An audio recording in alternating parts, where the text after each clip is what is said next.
এই দেখুন, আমরা এখানে আমেরিকাতে এগুলো বলে স্যালারি, বাংলাদেশে এগুলো আছে কিনা জানি না, এগুলো কিনে জানি না।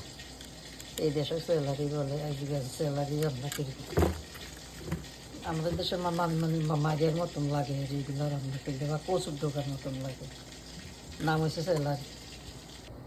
দেখেন, এখানে আমি সব মশলাপাতি দিয়ে মিক্স মশারির ডাল এবার মুগ ডাল এর ভালো করে কষিয়ে নিয়েছি ময় মশলার উপরে। এরপরে এখন ওই যে স্যালারি বলছি না, ওই স্যালারি এখন রান্না করতেছি মাছ দিয়ে।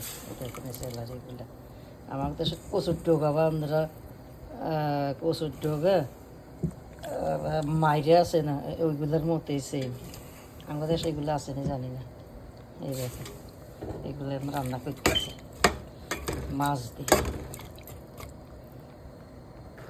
দেখেন, আজকে যে আমি স্যালারি পাকাইছি না, সে লাস্টের এই যে রান্না শেষ হয়েছে, সাথে একটু মানে দুটো ডিমও দিয়ে দিছি স্যালারির সাথে। মাছ, ডিম আর ডাল দিয়ে স্যালারি রান্না করছি।